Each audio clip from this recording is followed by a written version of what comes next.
মা বাবা না থাকায় ছোট থেকেই অনেক কষ্ট করে নিজের 3 ভাই বোনকে মানুষ করে রায়ান। তবে সেই ভাইরাই বড় হয়ে টাকার লোভে পড়ে রায়ানকেই খুন করতে যায় এবং নিজেদের একমাত্র ছোট বোনকে তুলে দেয় নর পশুদের হাতে।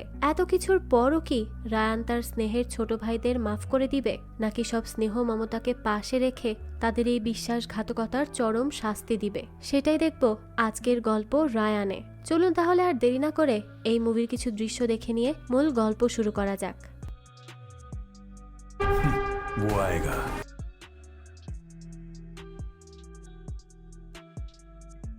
भूतिया साई की तरह आएगा।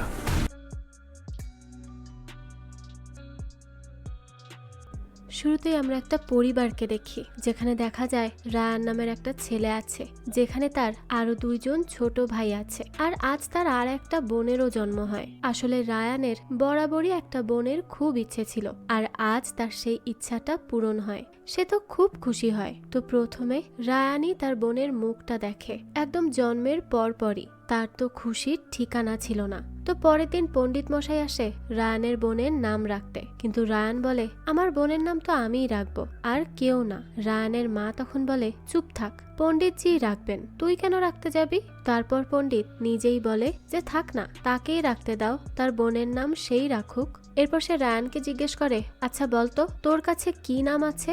রায়ান তখন তার বোনের কাছে গিয়ে বলে দুর্গা। তো এরপর আজ থেকে তার বোনের নাম হয়ে যায় দুর্গা। 3 ভাইয়ের একটা মাত্র আদরের বোন। তারা সবাই তাকে খুব আগলে রাখত, তবে দুর্গা সবচেয়ে বেশি আদরের ছিল তার বড় ভাই রায়ানের কাছে। তো এরপর এইভাবেই রায়ানের দিন কাটতে থাকে তার বোন আর ভাইদের যত্ন করে। তো একদিন হঠাৎ করেই তার মা বাবা বলে যে তারা শহরে যাচ্ছে, কিছু কাজ আছে, তাড়াতাড়ি ফিরবে। সে যেন তার বোন দুর্গাকে একটু দেখে রাখে। কিন্তু এই যে যাওয়া হয় আর তাদের ফেরা হয় না। রায়ানও অপেক্ষা করতে করতে আজ 2 থেকে 3 দিন তার মা বাবা ফেরে না, আর সে কোনো খবরও পায় না। তাই সে চলে আসে সেই পণ্ডিতের কাছে আর তার মা বাবার সম্পর্কে জানতে চায়। পণ্ডিত বলে ফিরে আসবে, তুই এত চিন্তা করিস না, আর আজ না হয় তুই তোর ভাই বোনকে নিয়ে এখানেই থাক। তো রাতে যখন সবাই ঘুমিয়ে যায় তখনও এক কান সজাগ থাকে বড় ভাইয়ের দায়িত্বে থাকা রায়ানের। সে শুনতে পায় পণ্ডিত তার বোনকে বিক্রির ব্যাপারে কথা বলছিল। রায়ান তো এটা শোনা মাত্রই তার ভাই 2 জনকে উঠতে বলে আর তার বোন দুর্গাকে কোলে তুলে নেয়। তখনই সেখানে পণ্ডিত চলে আসে আর দুর্গাকে নিয়ে টানাটানি শুরু করে দেয়। এক পর্যায়ে কোনো উপায় না পেয়ে রায়ান সেখানে থাকা একটা তলোয়ার দিয়ে পণ্ডিতকেই খুন করে বসে। তার 2 ভাই তো এটা দেখে খুবই ভয় পেয়ে যায়। তখন রায়ান বলে কখনো এই পৃথিবীতে ভয় পাবি না, কারো সামনেই নিজেকে ভীতু হতে দিবি না, তাহলেই তারা পেয়ে বসবে। তো এরপর রায়ান একটা গরুর থেকে দুধ আনে আর সেটা গরম করে তার বোনকে খাওয়ায়, কারণ সে যে ছোট ছিল। তো এরপর বেশ ভাবনা চিন্তা করার পর রায়ান, দুর্গা আর তার ভাইরা মিলে একটা ট্রাকে করে অন্য জায়গায় আসে। সেখানে পরদিন মাল নামানোর সময় শেখার নামের একজন তাদেরকে দেখে ফেলে। রায়ান তো ঘুম থেকে উঠেই তার তলোয়ার দেখিয়ে বলে দেখো, আমাদেরকে কিচ্ছু করবে না, আমরা চুপচাপ চলে যাব, কিন্তু যদি কিছু করার চেষ্টা করো তাহলে এটা দিয়ে মাথা কেটে রেখে দিব। শেখার তো রায়ানের এই রকম কথা শুনে ভালো করেই বুঝতে পারে যে এই ছেলে কোনো সাধারণ ছেলে না। তাই তাকে আগে কিছু খাওয়া দাওয়া করায় সে, আর পরে জিজ্ঞেস করে কিসের জন্য এখানে আসা। রায়ান এই প্রশ্নের উত্তর না দিয়ে বলে আমাকে একটা কাজ দিয়ে দাও, তাতেই হবে, আর কিছু করতে হবে না। শেখার এটা শুনে বলে আচ্ছা সে না হয় দিতে পারবো, কিন্তু থাকবি কোথায়, খাবি কি? রায়ান বলে আমি তো এখানে কুকুরকেও দেখেছি থাকতে, তাহলে যদি একটা অন্য জন্তু থাকতে পারে তবে আমিও পারবো। এরপরই শুরু হয় রায়ানের ভাই থেকে বাবা মা হয়ে ওঠার সফর। সে দিন রাত কঠোর পরিশ্রম করে যে টাকা পায় তা দিয়ে ভাই বোনের খরচ চালায়। তো এরপর শেখারকে বলে একটা বাড়িরও জোগাড় করে। তো এইভাবেই খেয়ে না খেয়ে কেটে যায় আরো বেশ কিছু সময়। এখন তারা 3 ভাই বড় হয়ে গিয়েছে। তো আজ শেখারের কাছে 2 জন লোক এসেছে। এই বাজারের সব দোকান যেহেতু তার কেনা আছে, এখন সে রায়ানের যে দোকান সেটাও নিতে চাইছে। শেখার বলে, তোমার সব দোকানই তো কেনা, কিন্তু এই যে মাঝখানে যেই দোকান সেটায় হাত না দেওয়াই ভালো হবে। লোকটা বলে, এইভাবে কেন বলছেন ভাই? আপনি বলুন তো কার সাথে আমাকে কথা বলতে হবে, আমি বলে নিচ্ছি। শেখার বলে, যদি তোমার সময় অল্প খারাপ যায় তাহলে দেখা করতে পারো, রায়ানের ছোট ভাই মানিকের সাথে দেখা করো। আর যদি সময় খুব খারাপ যায় তাহলে তার মেজ ভাই মুথুর সাথে দেখা করতে পারো।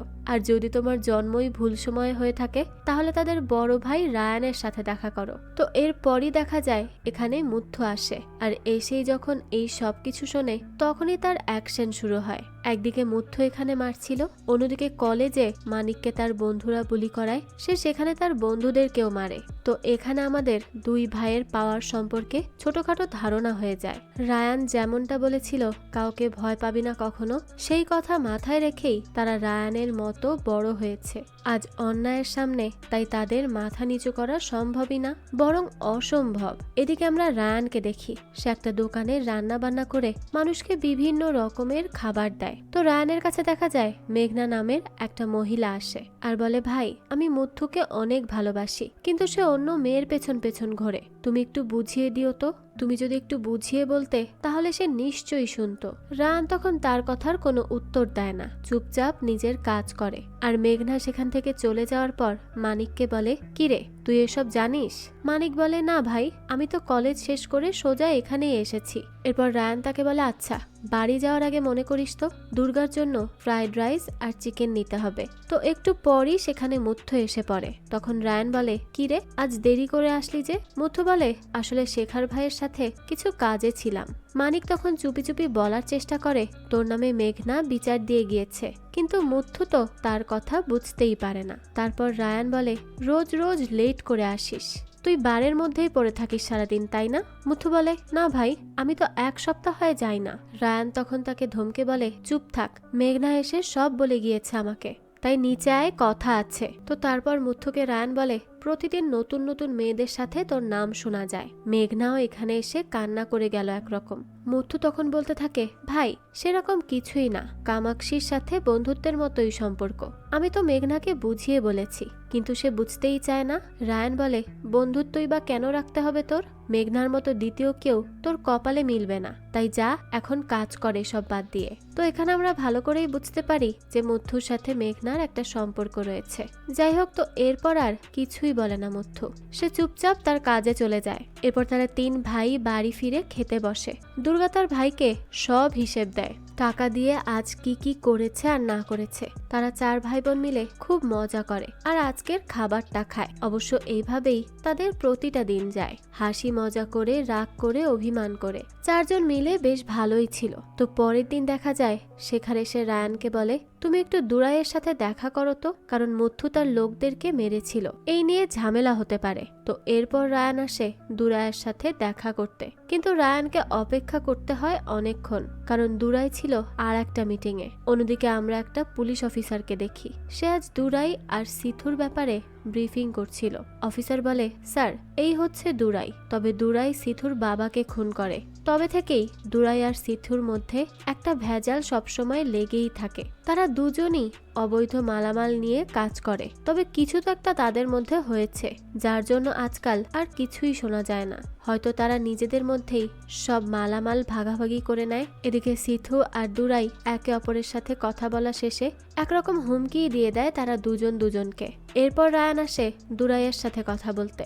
রায়ান বলে, ভাই যা হয়েছে তা আর হবে না, মাফ করে দাও। দুরাই বলে, তোর ভাইয়ের হাত বেড়েছে, তাই তাকে বল সাবধান হতে। আমার মাথা গরম হলে কিন্তু কিছুই আর ভালো হবে না, তবে তোর মুখের দিকে তাকিয়ে শুধু আর কিছু বললাম না। রায়ান বলে, ঠিক আছে ভাই, আমি তাকে বুঝিয়ে বলবো। তো বাড়ি আসার পথেই দুর্গা বলে, ভাই আমি তোমাকে কত কল করেছি, তুমি কল রিসিভ করলে না যে? রায়ান বলে, কি হয়েছে বল? আমি তো দুরাই ভাইয়ের সাথে দেখা করতে গিয়েছিলাম। তখন দুর্গা বলে, ভাই পুলিশ এসে মুথুকে ধরে নিয়ে গিয়েছে। তো এরপরই রায়ান পুলিশ স্টেশনে আসে আর পুলিশ অফিসারকে রিকোয়েস্ট করে তার ভাইকে ছেড়ে দিতে।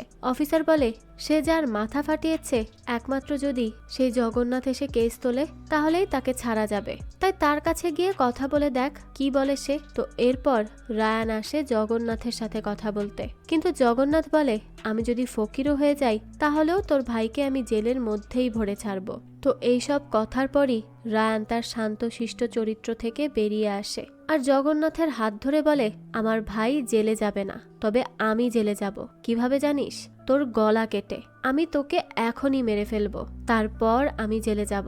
আর তোকে দুনিয়ার কোনো পুলিশই আমার হাত থেকে বাঁচাতে পারবে না, যাই হয়ে যাক না কেন। তাই তোর কাছে কিছু সময় আছে, এর মধ্যেই তুই কেস তুলবি আর নিজের মতো বাঁচবি, না হলে তোর খবর করে ছাড়বো আমি। তো এরপরই দেখা যায় রায়ান আবারও পুলিশ স্টেশনে আসে। পুলিশ অফিসার বলে, কিরে রায়ান, কি এমন কথা বললি যে জগন্নাথ কেস তুলে নিল? রায়ান বলে, কি আর করব, হাতে পায়ে ধরে কান্নাকাটি করে বলেছি, তাই হয়তো মন গলেছে। পুলিশ অফিসার এই কথা শুনে হেসে দেয়, কারণ সেও হয়তোবা জানে যে রায়ান হাতে পায়ে ধরার ছেলেই নয়। তো এরপর দেখা যায় জেল থেকে বেরিয়ে এসেই মুথু বলে, খুব তো বলেছিলে আমি নাকি জেল থেকেই বেরোতে পারবো না, সেই তো বেরিয়ে আসলামই। রায়ানের তো এবার প্রচন্ড রাগ হয় আর সে বলতে থাকে, এই তোর লিমিট যতটুকু তুই ততটুকুর মধ্যেই থাকতে শেখ। তোর ঘরে তুই একা না, তোর ভাই আছে, বোন আছে, তাই পরের বার কিন্তু আর কোনো কথা বলবো না, সোজা মারবো। তখন শেখার বলে, আচ্ছা আচ্ছা রায়ান, এবার ছেড়ে দে, আর করবে না, আর তুই আমার সাথে চল। এদিকে আমরা একজন অফিসারকে দেখি, সেই এলাকাটাকে দেখে বলে, একদিন এখানেই আমার বাবা সাব ইন্সপেক্টর রাঠিকে মারা হয় জীবিত পুড়িয়ে, তাই আমি এবার এসেছি এই এলাকাকে ক্লিন করতে। এবার শুধু তোমরা দেখে যাও আমি কি কি করি। অন্যদিকে মেঘনা মানিককে বলে, আচ্ছা তোর বড় ভাই এরকম কেন রে? মানিক বলে, কেন, তার আবার কি হয়েছে, কিরকম বলছো? মেঘনা বলে, এই যে সব সময় মুখটা কেমন গোমরা করে রাখে, কখনোই হাসে না, চুপচাপ থাকে, কথাও কম বলে। মানিক তখন বলে, একদিন বাবা মা ফিরবে বলে শহরে যায়, তারপর আর ফেরে না। তারা খুন হয়েছে নাকি অ্যাক্সিডেন্ট হয়ে মারা গেছে নাকি আমাদেরকে ইচ্ছে করেই ছেড়ে চলে গিয়েছে, তার কিছুই সে জানতো না। তারপর থেকেই সে একা হাতে আমাদের 3 ভাই বোনকে বড় করে। এটা কিন্তু কোনো সহজ কথা না। আমি আজ যতটা সহজ করে বলছি ততটা সহজ আমার ভাইয়ের জন্য ছিল না। এসব খুব কঠিন কাজ ছিল। আমরা ভাইয়ের হাসি একমাত্র দুর্গার সাথে থাকলেই দেখি, সে তাকে খুব ভালোবাসে। এসব শুনে মেঘনা বলে, তুই তোর ভাইকে খুব ভালোবাসিস তাই না? মানিক বলে, তার চেয়েও বেশি রেসপেক্ট করি আমি। যেমন হয় না বাচ্চারা তার বাবাকে করে, আমি আমার বড় ভাইকে সেরকমই রেসপেক্ট করি, কারণ বাবা মা ভাই সবই আমাদের জন্য আমাদের বড় ভাই। তবে আমি আর মধ্য ভাই একদম বন্ধুর মতোই চলাফেরা করি, কথা বলি, আড্ডা দেই। মধ্য ভাই তো আমার জন্য দুনিয়ার সব করতে পারে। তো এদিকে বৃষ্টিতে ভিজে যাচ্ছিল দুর্গা আর রায়ান, যদিও মাথাতে পলিথিন দিয়ে রাখে। তো দুর্গা রায়ানকে বলে, ভাই শেখার দাদা বলল তুমি আমার জন্য ছেলে দেখছো। রায়ান বলে, হ্যাঁ দেখছি তো। দুর্গা তখন বলে, কিন্তু ভাই যদি আমি চলে যাই তাহলে তোমাকে কে দেখবে শুনি? এর উত্তরে রায়ান বলে, সে আমি চালিয়ে নিব, তুই চিন্তা করিস না তো। দুর্গা বলে, আচ্ছা আচ্ছা, যদি ছেলে দেখোই তাহলে সুন্দর, বলিষ্ঠ আর একসাথে অনেককে মারধর করতে পারবে এরকম ছেলে দেখবে। দেখো আবার আমার জন্য যে কোনো কাউকে আবার বেছে নিও না। রায়ান বলে, তাহলে তুই কাউকে নিয়ে আয় পছন্দ করে। দুর্গা তখন বলতে থাকে, না বাবা না, আমার দ্বারা এই কাজ হবে না, তুমি এই কাজ করো, আর না হলে আমি আমার নিজের ঘরেই ভালো আছি। তো দুই ভাই বোন তারপর হাসতে হাসতে বাড়ি চলে যায়। অন্যদিকে সেই পুলিশ অফিসার একটা প্ল্যান করে দুরাই আর সিথুর মধ্যে ঝগড়া লাগানোর। তাই এক রাতে পুলিশ অফিসার নিজেই কিছু গুন্ডাকে ভাড়া করে পাঠায় সিথুকে আক্রমণ করতে। তখন সেই গুন্ডারা সিথুকে আক্রমণ করে, এরপর সেখান থেকে পালিয়ে আসে। তখন পুলিশ অফিসার বলে, যদি সিথু বোকা হয় তাহলে সে আমার করা প্ল্যানের ব্যাপারে কিছু ধরতে পারবে না, আর যদি সে ঠান্ডা মাথায় ভাবে তাহলে আন্দাজ করে নিতে পারবে। তো দেখা যায় সিথু কিছুই ঠান্ডা মাথায় ভাবে না আর বলতে থাকে, এইসব কাজ নিশ্চয়ই দুরাই ছাড়া অন্য কারো না। তাই এবার সিথু দুরাইকে তার ঘরে গিয়ে মারবে, এমনটাই ঠিক করে সে। এদিকে দুর্গাকে দেখতে ছেলে পক্ষ আসে। ছেলের মা বলে, আমার ছেলে সরকারি চাকরি করে, তাই আপনারা হয়তো বড় সড়ই লেনদেন করবেন তাই না? তো এটা শুনে রায়ান বলে, আমি আমার দোকান লিখে দিব দুর্গার নামে, আর যা ব্যাংকে আছে সেটাও দিব, এবং বিয়ের সম্পূর্ণ দায়িত্ব আমার। তো সবকিছুর দায়িত্ব রায়ান নেওয়াতে এই বিয়েতে ছেলেপক্ষ রাজি হয়ে যায় আর সেখান থেকে চলে যায়। তো রাতের বেলা মুথু বলে, ভাই এটা কেমন কথা দিলে তুমি? দুর্গার বিয়ের খরচ থেকে শুরু করে সবকিছু তুমি করবে, তারপর টাকাও দিবে, এখন আবার দোকান কেন দিতে হবে? এই দোকান কত কষ্ট করে আমরা বড় করেছি, এটা দিয়ে দিলে আমাদের কি হবে? আমরা কি খেয়ে থাকবো? তোমার কি একবারও এসব চিন্তা আসলো না?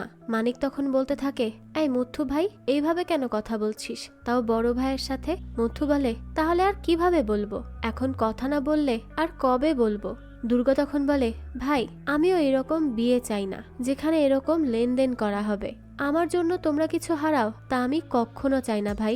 এটা শুনে রায়ান বলে, শোন, তোরা অনেক বড় হয়ে গিয়েছিস, তাই তো আজ আমার সাথে এইভাবে কথা বলতে পারলি। আমি যখন এই শহরে আসি তখন আমার হাতে টাকা তো ছিলই না, সাথে মাথার উপর ছাদও ছিল না। তাই আমি ভাবছি না আমি সামনে কি করব। আমার নিজের উপর তখনও বিশ্বাস ছিল, তাই আজ এখানে আছি, আর সামনেও আমার নিজের উপর বিশ্বাস থাকবে। আর আমার বিশ্বাস বলে এই দোকান ছাড়াও আমরা বাঁচতে পারবো। তাই তোরা যে বড় হয়ে আজ কথা বললি তা আমি আর শুনতে চাইছি না। চুপচাপ চলে যা আর আমাকে একা থাকতে দে। অন্যদিকে দেখা যায় সিথু তার লোকদেরকে পাঠায় একটা বারে, যেন তার লোকেরা মিলে দুরায়ার ছেলেকে মেরে আসে।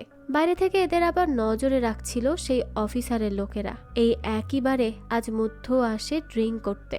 তখনই সেখানে মেঘনা আসে আর বলে, এই তুই আমার বাবাকে অপমান করলি কেন? তুই আমার বাবার গায়ে হাত তুললি কোন সাহসে? মুথু বলে, তোর বাবা আমাকে আজে বাজে কথা বলেছে, আমাকে গুন্ডা বলেছে, তো আমি তাকে কি করব বলে আর আশা করছিস? মেঘনা তখন বলে, ভুল কি বলেছে সে? তুই তো একটা নেশাবাজ ছেলেই, আমি তোকে ছাড়তে পারছি না বলে এত কিছু হচ্ছে। মুথু বলে, হ্যাঁ চলে যা, তোকে থাকতে কে বলেছে? আমাকে তো ঘরে বাইরে সবাই খারাপই বলে, তাই আমার আর কাউকে প্রয়োজন নেই, আমি একাই ঠিক আছি। তো এসব কথা শুনে মেঘনা খুব রেগে যায় আর সেখান থেকেই চলে যায়। আর তখনই সেখানে দুরায়ের ছেলের সাথে যারা যারা ছিল তারা মুথুর উপর হাসতে থাকে। তখনই মুথুর সাথে এদের একটা ঝগড়া শুরু হয়ে যায়। আর এই ঝগড়ার সুযোগ নিয়ে হঠাৎ করে সিথুর ছেলেরা এসে সেখানে মারধর করা শুরু করে। তবে এক পর্যায়ে রায়ানের ভাই মুথু সেখানে সবার সাথে মারামারি করে আর সবাইকে ফিনিশ করে বাইরে চলে আসে। মুথুর পেটেও তখন একটা চাকুর আঘাত লাগে। তো কিছুক্ষণ পরই দেখা যায় সেই অফিসারটা সেখানে আসে আর এখানকার সেই সব কিছু পর্যালোচনা করে এবং যাওয়ার সময় মুথুকে সিথুর লোক ভেবে ছবি তুলে নিয়ে যায়। মুথু তো সেখানেই বেহুশ হয়ে পড়েছিল। এদিকে দুর্গা অপেক্ষা করছিল মুথুর ফেরার জন্য। কিছুক্ষণ পরই দেখা যায় বাড়ি আসে মানিক। তখন দুর্গা বলে, মুথুর খবর জানিস? সেই যে রাগ করে গিয়েছে এখনো ফেরেনি। মানিক বলে, এই হবে হয়তো কোথাও মদ খেয়ে পড়ে আছে, ঠিকই চলে আসবে, এত চিন্তা করিস না তো। রায়ান তখন বলে, আচ্ছা এখন চল তো আমার সাথে, আমরা দুইজন মিলে খুঁজে দেখে আসি সে কোথায় আছে, নিশ্চয়ই কোনো একটা অঘটন ঘটিয়েছে। তো মানিক তখন তার বড় ভাইয়ের কথায় আবারও দৌড়ে চলে যায় মুথুকে খুঁজতে। একটু পরই মানিক খুঁজে নিয়ে আসে মুথুকে। তবে তার শরীরের অবস্থা একেবারেই ভালো না। বাড়ি এসে রায়ান দেখে আঘাত পেয়ে পড়ে আছে মুথু। তখনই দুর্গার কাছে কল আসে শেখারের, আর সে বলে, কাউকে বাইরে যেতে দিস না, কারণ খবর এসেছে দুরায়ের ছেলে খুন হয়েছে বারে। এটা শুনেই তো দুর্গা ভয় পেয়ে যায়, কারণ তার ভাইও তো বারেই ছিল। তো এরপর সে রায়ানকে বলে, ভাইয়া তোমার ছোট ভাই কি কাজ করে এসেছে তাকে জিজ্ঞেস করো তো। রায়ান তখন বলে, কি হয়েছে? দুর্গা বলে, শেখার দাদা বলেছে কে যেন খুন করেছে দুরায়ের ছেলেকে, এটা নিশ্চিত তোমার ভাইয়েরই কাজ। মুথু তখন বলে, আরে আমি কি করে জানবো কে কার ছেলে? আমি তো কাউকে মারতে যাইনি, তারাই হঠাৎ করে আমার সাথে ঝগড়া করতে শুরু করে দিয়েছিল, আর তারা আমাকে কেন মারছিল বুঝতে পারিনি, তাই আমিও যাকে পেয়েছি মেরে দিয়েছি। এখন সেখানে কে ছিল কে মরেছে সেটা তো আমি জানি না। তো এই সব কিছু শুনে একেবারেই নিস্তব্ধ হয়ে যায় রায়ান। তখনই তার কাছে কল আসে দুরাইয়ের। কল রিসিভ করতেই অপর প্রান্ত থেকে দুরাই বলে, এই মুহূর্ত থেকে মনে করে নে তোর বাড়িতে তোর এক ভাই মানিক আর এক বোন দুর্গা বাদে অন্য কেউ নেই, কারণ মুথুকে আমি খুন করব আর তুই নিজের হাতে তাকে আমার কাছে নিয়ে আসবি। তোর হাতে কাল সকাল পর্যন্ত সময় আছে। এই কথা শোনার পরই রায়ান আর কিচ্ছু বলে না। এদিকে দুরাইয়ের স্ত্রী বলে, আমার ছেলেকে যে মারলো তাকে খুঁজে বের করে খুন করো। ঠিক ওই সময় দেখা যায় এক মারাত্মক দৃশ্য। দুরাইয়ের লোকদেরকে মেরে একের পর এক লাশ ফেলে সামনের দিকে এগিয়ে আসছিল তিন রায়ান, অর্থাৎ মানিক, মুথু আর রায়ান। তিন ভাই মিলে সবগুলোকে লাশে পরিণত করে, তাও মাত্র কয়েক মিনিটের মধ্যেই। এবার তো নিস্তব্ধ হয়ে বসে থাকে দুরাই আর বলতে থাকে, আমার ভুল হয়ে গেছে, তোকে সময় দেওয়ার কথাটা বলা আমার ঠিক হয়নি। আমি তোর জন্য অনেক করেছি না, আমি তো তোকে মাফও করেছি, তাই এখন তার বিনিময়ে আমাকেও মাফ করে দে। রায়ান বলে, আপনি হলে করতেন। তো এরপর বোঝাই যাচ্ছে তাকেও মেরে একেবারে বাড়ি এসে স্নান করে রায়ান। তো ভালো মতো ফ্রেশ হয়ে রায়ান মুথুকে ধরে বলে, সত্যি বলছি, যদি তুই আমার রক্ত না হতি তাহলে আজ তাদের সাথে তোকেও মাটিতে ফেলে দিতাম। তো পরের দিন দেখা যায় সারা মহল্লায় একই কথা, কে এরকম ভাবে দুরায়ের বংশটাকে একেবারেই নির্বংশ করে দিল, যেন কেউই অবশিষ্ট রইল না। এদিকে সিদ্ধুও তার লোকদেরকে বলে, আমি তো এখন কিছুই বুঝতে পারছি না, এই জঙ্গলে নতুন বাঘটা আবার কে এমন আছে যে একাই দুরায়ের সবকিছু ক্লিন করে দিল, কাউকে বাকি রাখলো না। আর আমি এটাও বুঝতে পারছি না, আমার লোকেরা গিয়েছিল দুরায়ের ছেলেকে মারতে, কিন্তু আমার লোকেরাও নিখোঁজ, তার লোকেরাও নেই। এই বিষয়টা তো খুবই অদ্ভুত। আমাকে জানতেই হবে এর পেছনে কে রয়েছে, কারণ এই সব কিছুর পেছনে যে রয়েছে তার পরিচয় জানাটা খুবই গুরুত্বপূর্ণ। এদিকে দুর্গার বিয়ের জন্য সব টাকা পয়সা এক করেও আরো 5 লাখ টাকা কম থাকে। মানিক বলে, ভাই আমাদের আরো 5 লাখ লাগবে, দোকান দিয়েও। এগুলো কোথায় পাবো বলো তো? রায়ান বলে, আমি দেখছি কি করা যায়, লোন নিতে পারলে নিয়ে নিব। এসব শুনে মুথু বলে, ভাই আমরা না হয় দুরায়ের বিজনেসটাকেই কবজা করে নেই, কারণ সে তো আর নেই, এখন আর কেই বা দেখতে যাবে। এই সব কথা শুনে রায়ান রেগে যায়, আর তার উপরই একটা জিনিস ছুঁড়ে মেরে বলে, আমাদের এরকম জীবন চাই না শয়তান। তুই নিজে তো 2 পয়সা আনতে পারিস না, কিন্তু নির্লজ্জের মতো খেতে পারিস পেট ভরে। আমার তো রাতে ঘুমও আসে না ভয়ে। যেই মার্ডারগুলো আমরা করে ফেলেছি, পুলিশ সহ সাধারণ মানুষ ভাবছে হয়তো এগুলো সিদ্ধুর কাজ, তবে এইসব কিন্তু বেশি দিন চাপা থাকবে না। তখন যে কি হবে সেটা ভেবে ভেবেই আমার মাথা খারাপ। তো এইসব কথায় মথুর বেশ আঘাত লাগে। এদিকে সিদ্ধু খবর পেয়ে যায় এই সব খুনগুলো আসলে কে করেছিল, তাই সিদ্ধু রায়ানকে কল করে আর বলে তার সাথে দেখা করতে।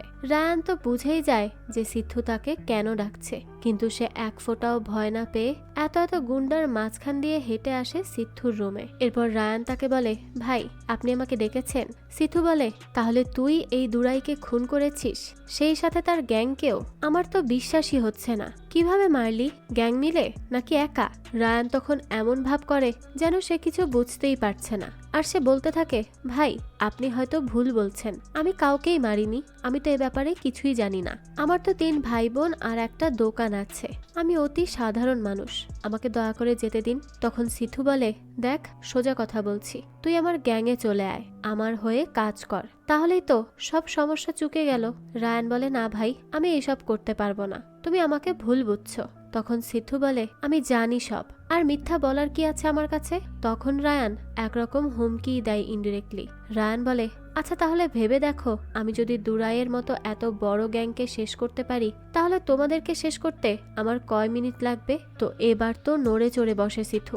রায়ান বলে, তাই বলছি ভাই, আমি কাউকে মারিনি, আমাকে যেতে দাও। তো এই সব কথা বলেই রায়ান সেখান থেকে চলে যায়, আর সিধু তো একেবারেই ফ্রিজ হয়ে বসে থাকে। সিধু বুঝতে পারে খুনগুলো তো সেই করেছে, কিন্তু সে এখানে রায়ানকে কিছুই বলতে পারেনি। তো বাড়ি ফিরে রায়ান বলে তার সন্দেহ হয়ে গিয়েছে ওই খুন আমি করেছি বা আমরা করেছি, তাই এখন আমাদের এখানে থাকাটা ঠিক হবে না, এখানে থাকলে আমাদের জীবনের রিস্ক আছে।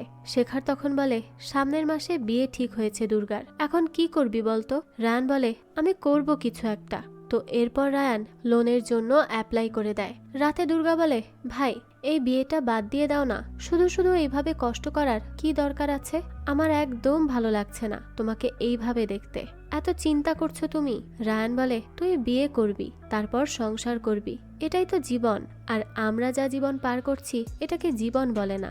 আমরা 4 জন একদম একা ছিলাম, বাবা মা ছাড়া। তো তারপর এখানে আসলাম, কাজ করলাম, টাকা ইনকাম করলাম, খেলাম, ঘুমালাম, তবে এটা কি জীবন? এটা জীবনের মানে নয় রে। তাই আমি চাই তুই বিয়ে কর, সংসার কর, এইসব কাজ আমার উপর রেখে দে, অন্য কিচ্ছু নিয়ে ভাবিস না, আমি সবটা দেখে নিব।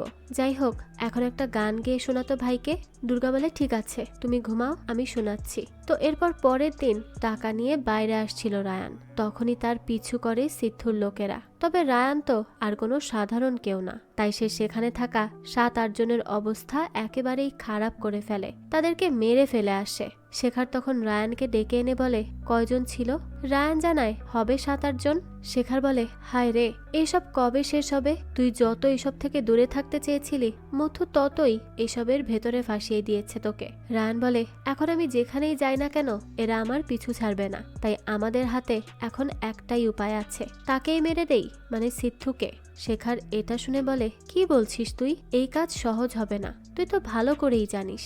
রায়ান বলে, আমি জানি ভাই, কিন্তু আমাকে যে এটা করতেই হবে আমার ভাই বোনের সুরক্ষার জন্য।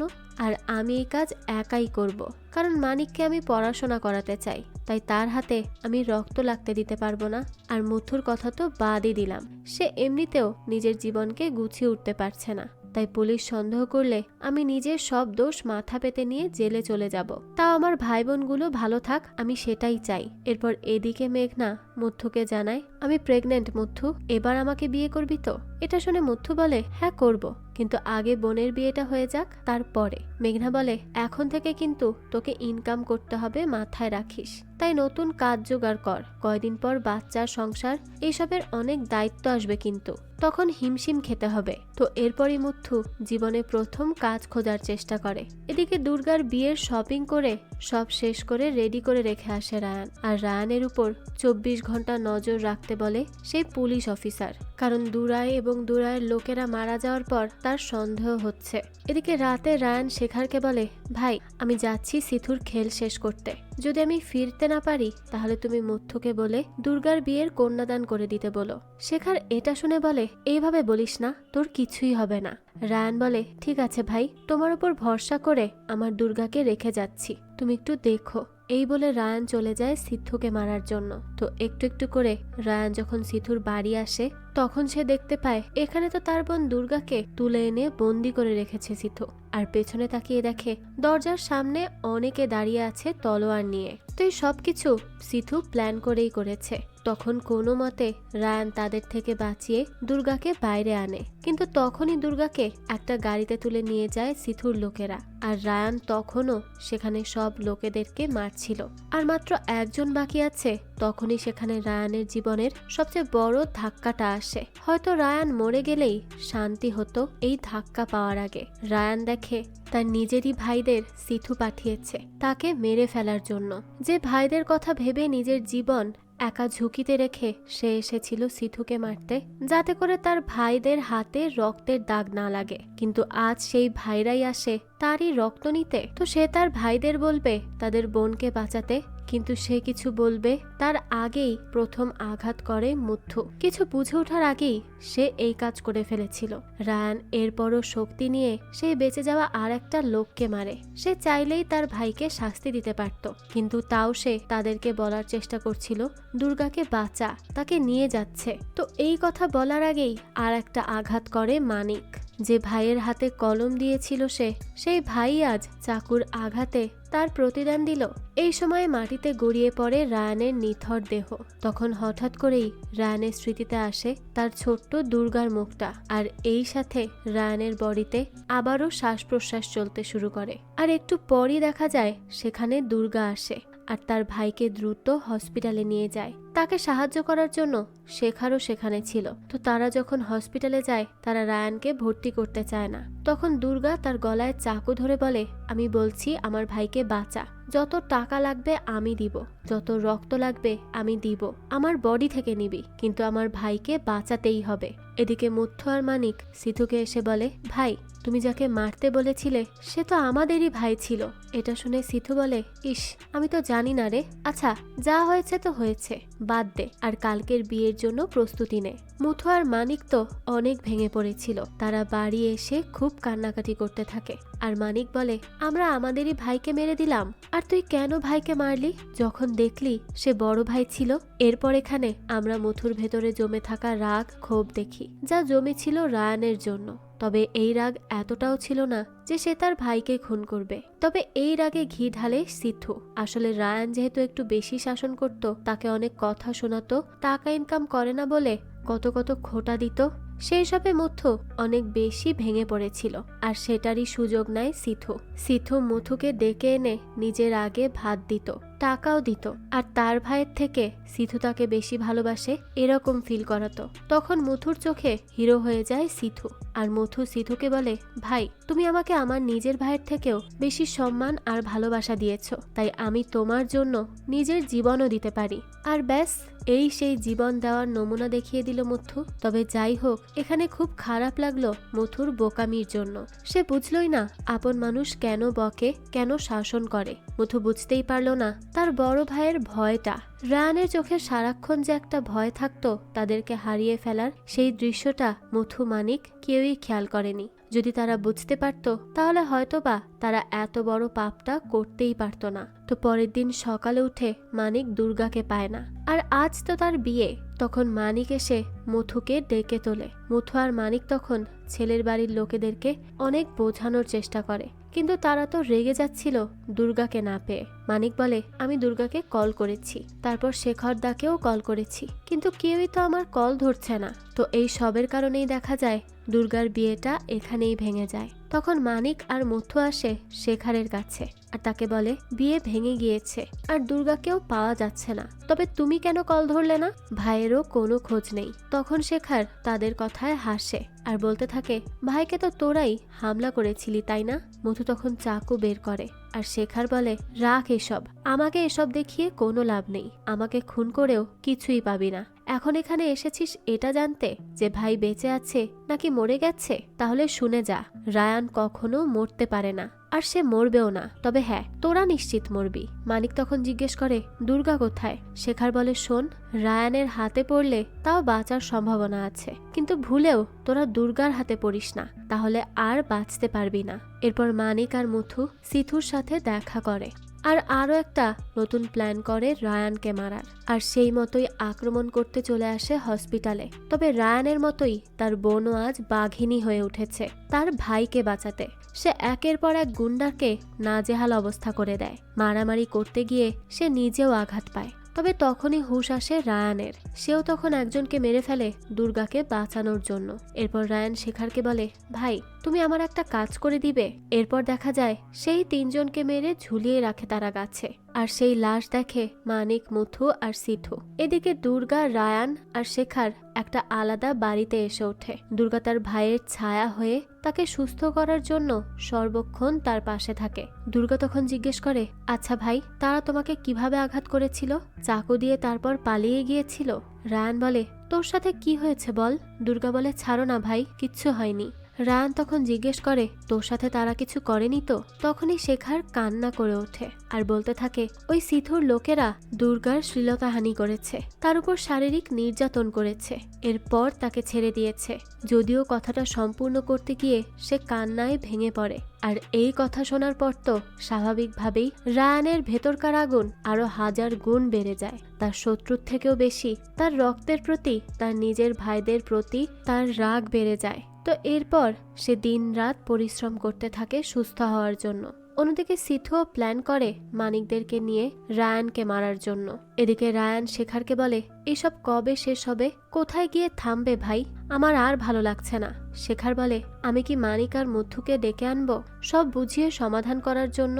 তখন রায়ান বলে, আমার সাথে যা হয়েছে তার জন্য তো আমি তাদেরকে মাফ করতে পারি, কিন্তু দুর্গার সাথে যা হয়েছে তার জন্য আমি কখনো ওদেরকে মাফ করব না। ওদের জন্যই তো সিথুর লোকেরা দুর্গার সাথে এমন করতে পারলো, তাদেরকে আমি কিভাবে মাফ করি বলুন? তো শেখারের পর দুর্গাকেও একই প্রশ্ন করে। তখন দুর্গাও তার ভাইয়ের প্রতি ভালোবাসা জানান দিয়ে বলে, আমার সাথে যা হয়েছে তার জন্য আমি তাদেরকে মাফ করতে পারি, কিন্তু আমার বড় ভাইয়ের সাথে যা হয়েছে, আমার বাবা সমান ভাইকে যারা আঘাত করেছে তাদেরকে আমি এই জন্মেও ক্ষমা করতে পারবো না। দুর্গার চোখে মুখেও আগুন জ্বলছিল এই কথাগুলো বলার সময়। দুই ভাই বোনই এখন দুজনের উপর হয়ে যাওয়া অত্যাচারের বিরুদ্ধে লড়াই করতে চায়। তো এইদিকে একদিন শেখার আসে সিথুর কাছে আর বলে, রায়ান তোর এই লোকটাকে চায়, কারণ সেই তো দুর্গাকে শারীরিকভাবে নির্যাতন করেছিল।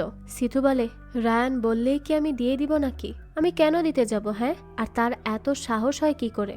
আর সে যদি ওই লোককে মারতেই চায় তাহলে এখানে এসে মারুক। শেখার বলে, শোন, একবার স্কুলে দুর্গাকে 3টা ছেলে ডিস্টার্ব করেছিল, তাতেই রায়ান সেই 3 জনের এমন হাল করে যে এখনো তারা নিজের পায়ে দাঁড়িয়ে থাকার অবস্থায় নেই। আর সেখানে তো এই লোক তার বোনের সম্মানে হাত দিয়েছে, তার অবস্থা যে রায়ান কি করবে সেটা তো চিন্তার বাইরে। তাই রায়ান তো আসবেই আর মারবেও, তার আত্মা বের করে তারপর নিয়ে যাবে, কেউ বুঝতেই পারবে না। তো তখনই কল আসে তার কাছে, আর দেখা যায় রায়ান সিথুর দ্বিতীয় স্ত্রীকে কিডন্যাপ করেছে। তো সিথুর আসলে ছিল 2 স্ত্রী, বড় বউ থাকা সত্ত্বেও সে দ্বিতীয় বিয়ে করেছিল, আর তার কাছেই বেশিরভাগ সময় থাকতো। তার বড় বউ সবসময় কষ্ট পেলেও এখন সে খুশি হয়। তো এখানে তার দ্বিতীয় স্ত্রীকে কিডন্যাপ করায় সিথু বাধ্য হয়ে তার সেই লোককে পাঠিয়ে দেয় রায়ানের কাছে, আর রায়ানও তাকে তুলে নিয়ে গিয়ে সোজা দুর্গার হাতে ছেড়ে দেয়, আর দুর্গাও তাকে নৃশংসভাবে হত্যা করে।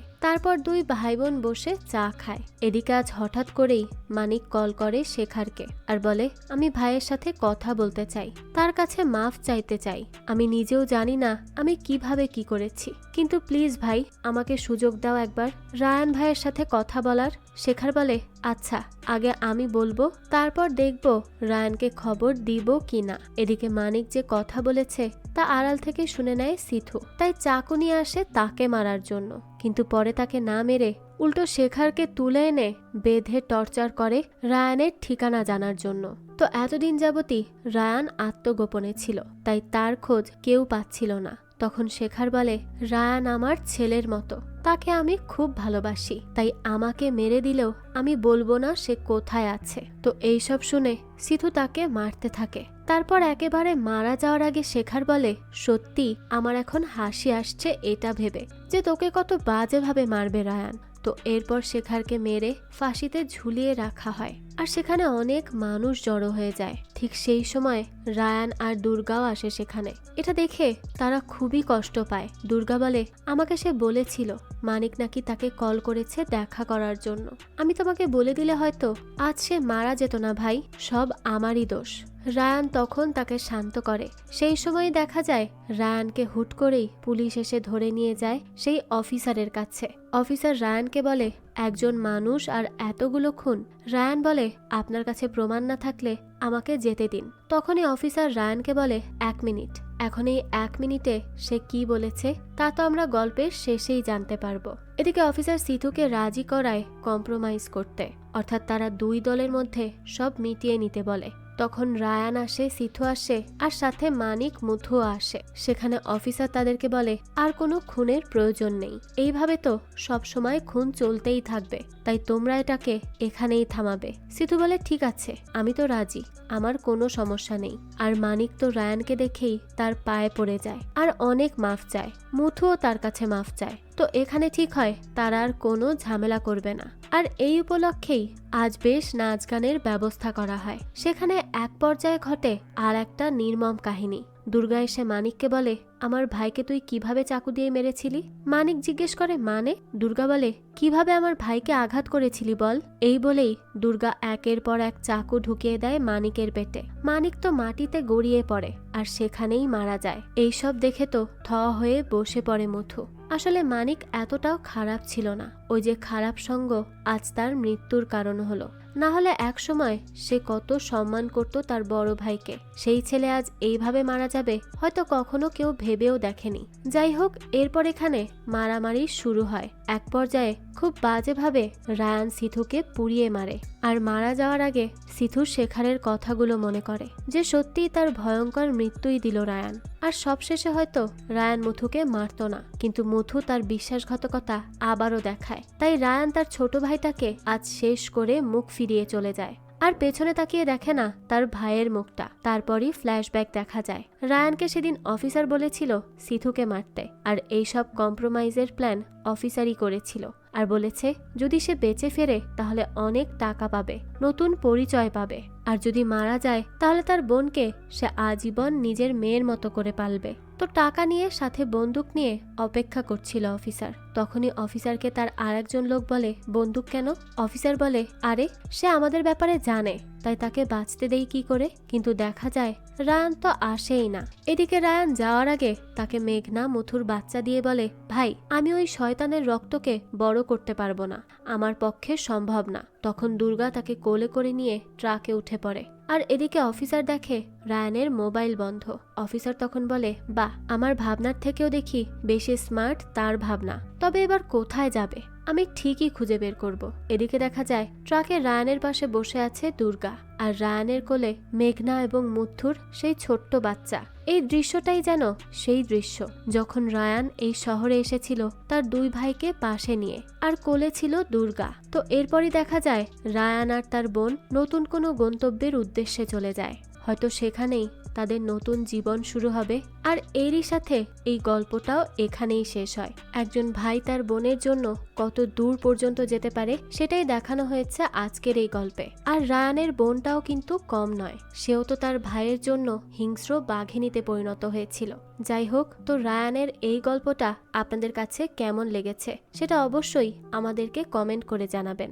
যদি এতটুকুও ভালো লেগে থাকে তাহলে একটি লাইক দিয়ে যাবেন। আর হ্যাঁ, আমাদের এই চ্যানেলে কিন্তু প্রতিনিয়তই নতুন নতুন ভিডিও আপলোড করা হয়। সেই সব ভিডিওর আপডেট পেতে আমাদের চ্যানেলটিকে সাবস্ক্রাইব করে বেল আইকনে অল দিয়ে রাখতে কিন্তু ভুলবেন না। আর এই সম্পূর্ণ মুভিটি আমাদের টেলিগ্রাম চ্যানেলে আপলোড দেওয়া আছে। মুভিটি দেখতে চাইলে কমেন্ট বক্সে দেওয়া লিঙ্ক থেকে জয়েন করে নিন আমাদের টেলিগ্রাম চ্যানেলে।